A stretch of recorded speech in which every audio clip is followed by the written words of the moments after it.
आज के वीडियो में हम देखेंगे ये इसी वन हिंदी का जो भी यूनिट 1 का क्वेश्चन है उसको हम कंप्लीट करेंगे। तो सेमेस्टर 1 का एग्ज़ाम जो भी 2026 में देने वाले हैं तो खासकर उनके लिए यह वीडियो है। तो देखिए यहाँ पे पहला क्वेश्चन में हम लोग देखेंगे कि लेखन कौशल से आप क्या समझते हैं, इसके विभिन्न प्रकारों और महत्व की विस्तृत विवेचना कीजिए। ठीक है, और यह क्वेश्चन जो 15 मार्क्स का है।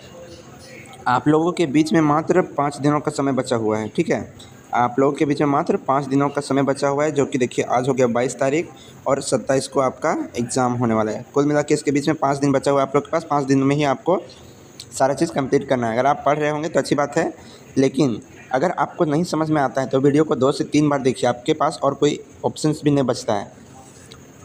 अगर आप 2 से 3 बार देख लोगे ऑटोमेटिक आपके माइंड पे आ जाएगा कि हमने यह चीज़ देखा था, यह चीज़ पढ़ा था, ऐसे ऐसे होता है। तो देखिए सबसे पहले जब आप कॉपी लिखना चालू करोगे तो उसको पॉइंट वाइज बना के लिखना है। सबसे पहले हेडिंग डालना है कि इसकी प्रस्तावना क्या है या परिभाषा क्या है। ठीक है, तो देखिए यहाँ पे दिया हुआ है कि मनुष्य एक सामाजिक प्राणी है और अपने विचारों को दूसरों तक पहुँचाने के लिए वह भाषा का सहारा लेता है। भाषा के चारों कौशलों जो सुनना, बोलना, पढ़ना और लिखना में लेखन कौशल सबसे अधिक स्थायी और महत्वपूर्ण है। यह वह कला है जिसके माध्यम से हम अपने ज्ञान और अनुभवों को आने वाली पीढ़ियों के लिए सुरक्षित रखते हैं। जैसे कि लेखन कौशल क्या है कि अगर हम अभी कुछ कर रहे हैं, ठीक है, तो उसको लिख के रखते हैं ताकि अगर हमारे पिछले पीढ़ी जो होंगे, हमारे बच्चे होंगे, हमारे बच्चों के बच्चे होंगे, तो वो लोग देख पाएंगे कि हम लोग के समय में, अभी के समय में क्या हो रहा है, उस चीज़ को वो जान सकेंगे। उसके बाद दूसरा पॉइंट में है लेखन कौशल का अर्थ एवं परिभाषा। लेखन कौशल का अर्थ केवल अक्षरों की बनावट नहीं बल्कि मन के भावों को लिपि के माध्यम से अर्थपूर्ण तरीके से सजाना होता है। इसका परिभाषा है विचारों को क्रमबद्ध, शुद्ध और प्रभावशाली तरीके से लिपिबद्ध करना ही लेखन कौशल कहलाता है। तीसरा पॉइंट में दिया हुआ है लेखन कौशल के विभिन्न प्रकार होते हैं। ठीक है, टाइप्स ऑफ राइटिंग। देखिए सिलेबस के अनुसार लेखन के कई रूप होते हैं जिन्हें हम मुख्य रूप में 2 भागों में बांट सकते हैं। पहला दिया हुआ है कि मीडिया लेखन। ठीक है, मीडिया लेखन को हम देखेंगे तो समाचार होता है इसका कि किसी घटना की ताज़ा और सटीक जानकारी देना, और इसका संपादकीय क्या होता है, किसी विषय पर अखबार की अपनी राय होना। इसका फीचर क्या होता है कि तथ्यों के साथ मनोरंजन और भावनाओं का मेल होता है। और खा नंबर में मतलब कि दूसरा नंबर में क्या चीज़ हुआ है, प्रशासनिक एवं व्यवहारिक लेखन, फंक्शनल राइटिंग। तो यहाँ पे पहला होता है प्रतिवेदन कि किसी घटना या मीटिंग का पूरा विवरण। उसके बाद इसमें टिप्पणी लिखी जाती है कि फाइलों पर फैसले के लिए लिखी गई छोटी राय। उसके बाद संवादन होता है कि 2 लोग के बीच की बातचीत को लिखना। ठीक है, अब चौथा पॉइंट में लेखन कौशल का महत्व। देखिए यहाँ पे साफ साफ लिखे हैं कि 15 नंबर के सवाल में ये पॉइंट लिखना बहुत ही ज़रूरी होता है। कि बोले ना, जब तक आप पॉइंट बना के नहीं लिखोगे ना तो इसी नंबर अपना अचीव नहीं कर पाओगे, अगर आप पॉइंट बना के नहीं लिखते हो तो। देखिए यहाँ पे पहला पॉइंट में दिया हुआ है कि ज्ञान का संरक्षण क्या है, कि इतिहास और विज्ञान का ज्ञान हमें लिखित रूप से ही प्राप्त हुआ है। यहाँ कहा जा रहा है कि इतिहास और विज्ञान का ज्ञान हमें कैसे प्राप्त हुआ है। इतिहास जैसे कि मान लीजिए आज बाबर हुमायूं के बारे में या रामायण जो है या भगवत गीता जो है उसके बारे में अगर ना लिखा जाता तो क्या आज हम जान पाते कि हमारे पहले भी ये चीज़ें हुई होंगी या ये चीज़ें हो रही थी, नहीं ना। तो अगर हम लेखन कौशल का उपयोग करते हैं तो हमारे पिछले पीढ़ी आज के बारे में जान सकेंगे। दूसरा पॉइंट में दिया हुआ है अभिव्यक्त का सशक्त माध्यम। कई बार जो बातें हम बोलकर नहीं कह पाते उन्हें लिखकर बेहतर ढंग से समझा सकते हैं। जैसे कि कई बार ऐसा होता है कि अगर हम कुछ कहना चाह रहे हैं किसी से और वो ना समझ रहा हो, ठीक है, तो उसको लिख कर समझाए तो वह व्यक्ति जो है तुरंत समझ सकता है। तो तीसरा पॉइंट है मानसिक विकास। मानसिक विकास, लिखने से सोचने की क्षमता बढ़ती है और विचारों में स्पष्टता आती है। ठीक है, जैसे कि आप कुछ लिख रहे हो, ठीक है, अपने बारे में ही लिख रहे हो, लेकिन ऐसे ही तो नहीं लिख रहे होंगे ना, पहले तो सोचना पड़ना होगा आपके बारे में, सोच के लिख रहे होगे जो आपके दिमाग में आ रहा होगा। दिमाग कहाँ से आ रहा होगा कि आप सोच रहे होगे। और देखिए चौथा पॉइंट में है रोजगार के अवसर, कि आज के दौर में कंटेंट राइटिंग, जर्नलिज्म और कॉपी राइटिंग जैसे क्षेत्रों में करियर के बड़े मौके हैं। जैसे कि आज के दिनों में देखिए जो कंटेंट राइटिंग होते हैं ना, कंटेंट राइटिंग, जर्नलिज्म और कॉपी राइटिंग और भी है एडिटर, तो उन सब चीज़ों का मांग है, रोज़गार है, उन सब चीज़ों का काम बहुत ज़्यादा होता है और उन सब चीज़ों को नौकरी मिल सकती है। 5वां नंबर में देखिए, 5वां पॉइंट में है एक अच्छे लेखन की विशेषताएं क्या होती है। तो अच्छे लेखन की विशेषता देखिए, पहला में दिया हुआ है सरलता और स्पष्टता, भाषा ऐसी हो जो सबको समझ में आए। ठीक है। कर्मबद्धता, विचारों का एक सही फ्लो होना चाहिए कि आप अगर बता रहे हो ना तो इतना विस्तार से होना चाहिए कि अगर आप जिस चीज़ के बारे में बता रहे हो उसका पूरा जड़ जान जाए। उसके बाद शुद्धता, व्याकरण और वर्तनी स्पेलिंग की गलतियाँ ना हो। और प्रभावशाली लेखन ऐसा हो जो पाठक को बांध कर रखे, मतलब कि इतना अट्रैक्टिव बना के रखे कि अगर वह हेडलाइन, न्यूज़पेपर का हेडलाइन पढ़ता है ना तो उसका जो नीचे का जो दिया हुआ है विकिपीडिया, वो वह सारा पढ़ने में रुचि रखे। 6ठा नंबर में दिया हुआ है, लास्ट है निष्कर्ष।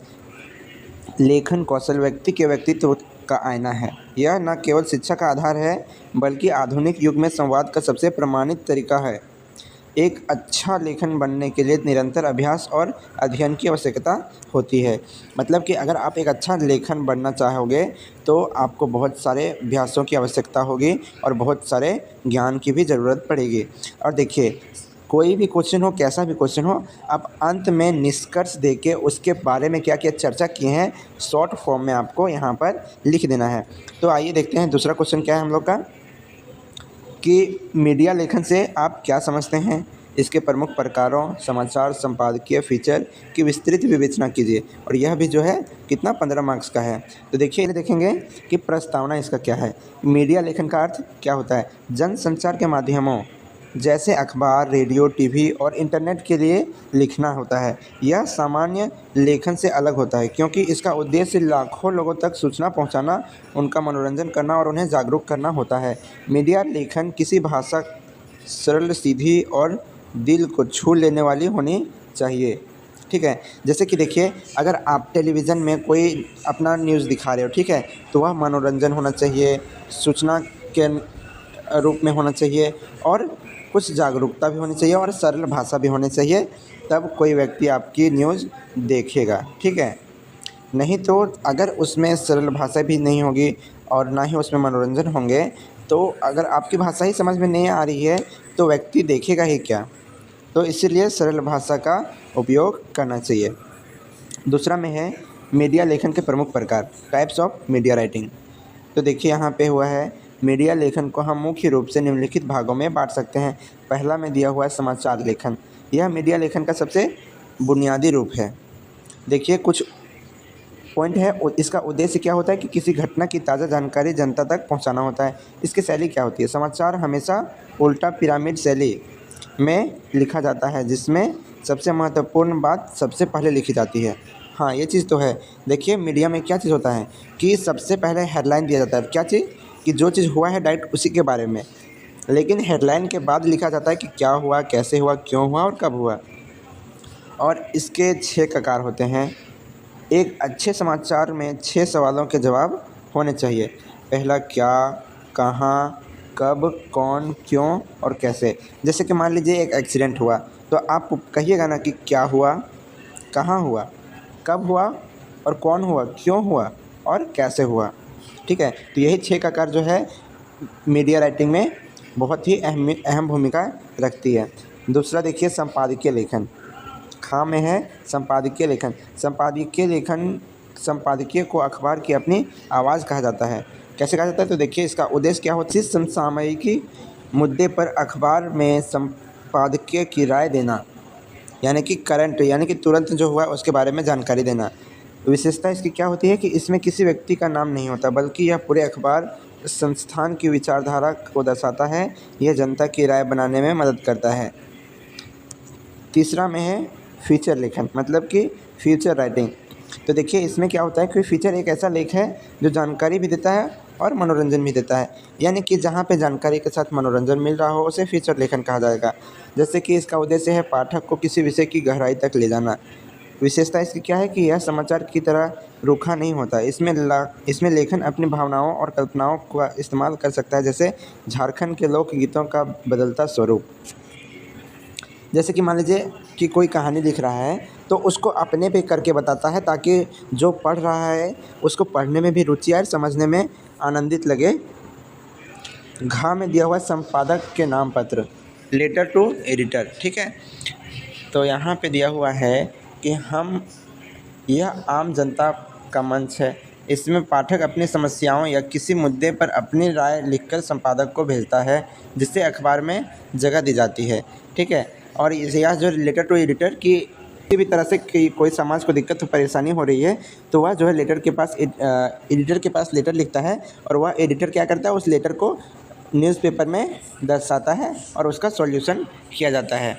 तो देखिए कि 3 मीडिया लेखन की भाषा शैली और लैंग्वेज, यहाँ पे फिर से उसी तरह से है कि 15 नंबर के लिए ये पॉइंट ज़रूरी लिखना होता है। पहला है सरलता, कठिन शब्दों का प्रयोग ना करें ताकि एक आम आदमी भी समझ सके। यानी कि आप अगर ज़्यादा हार्ड लैंग्वेज का यूज़ कीजिएगा तो जो नहीं समझेगा वह तो रुचि नहीं लेगा आपके चैनल पे या तो फिर आपके अखबार पे, तो वो पढ़ना भी नहीं चाहेगा। और इसमें सत्यता होनी चाहिए, जो भी लोग वह तथ्यों पर आधारित होना चाहिए कि अगर कुछ है तो वह सच है, झूठ नहीं है। अगर आप झूठ कहोगे, झूठ लिखोगे तो 1 से 2 दिन चलेगा, तीसरा दिन आपका चलने वाला नहीं है। इसी प्रकार से संक्षिप्तता, बात को कम शब्दों में और प्रभावशाली तरीके से कहना चाहिए। मतलब कि आप 1 दिन का पूरा बात बता रहे हो, लेकिन मात्र 5 मिनट में ही बता दो कि उसको 5 मिनट में ही पूरा दिन की बातें को समझ में आ जाए। चौथा नंबर में तटस्थता, किसी एक पक्ष का समर्थन करने के बजाय निष्पक्ष होकर लिखना चाहिए। हाँ, मतलब कि इसमें अगर आपके पास कोई 2 विरोधी आए हैं, ठीक है, 1 विरोधी है, 2 विरोधी है, अगर ये आपसे कुछ बोल रहा है, ठीक है, और ये आपका रिश्तेदारी है, तो ऐसा नहीं कि आप इसको छोड़ दोगे और सिर्फ इसी का सुनोगे, ऐसा नहीं, आप दोनों का सुनोगे, दोनों का, नहीं तो फिर किसी का भी नहीं। इसी को कहते हैं तटस्थता, मतलब कि आप किसी की भी ना सुनो, जो सही है उसकी सुनो। चौथा नंबर में दिया हुआ है मीडिया लेखन का महत्व। इसकी क्या महत्व होती है? तो पहला में देखिए, यह लोकतंत्र का चौथा स्तंभ है। यह लोगों को उनके अधिकारों के प्रति जागरूक करता है। और यहाँ पे है, यह सरकार और जनता के बीच एक पुल का काम करता है। मतलब कि डायरेक्ट कोई आम जनता सरकार तक तो नहीं जा सकती है, लेकिन अगर चाहे तो जनता की बातें सरकार तक पहुंच सकती है। कि किस माध्यम से? तो वह जो है मीडिया राइटिंग के माध्यम से। तो इसी को पुल कहते हैं कि हम इसके माध्यम से सरकार तक पहुंच सकें। और देखिए लास्ट पॉइंट है निष्कर्ष। बोले थे ना, निष्कर्ष हर एक वीडियो में लास्ट में हर एक क्वेश्चन में लिखना, हर एक क्वेश्चन में निष्कर्ष लिखना है। मीडिया लेखन आज के सूचना तंत्र की रीढ़ है, चाहे वह डिजिटल मीडिया हो या प्रिंट। सही और प्रभावी लेखन ही समाज को दिशा देने का काम करता है। एक अच्छा मीडिया लेखन वही है जो अपनी कलम से समाज की सच्चाई को बिना डरे सामने लाए। इसे ही अच्छा मीडिया राइटिंग कहा जाता है। धन्यवाद।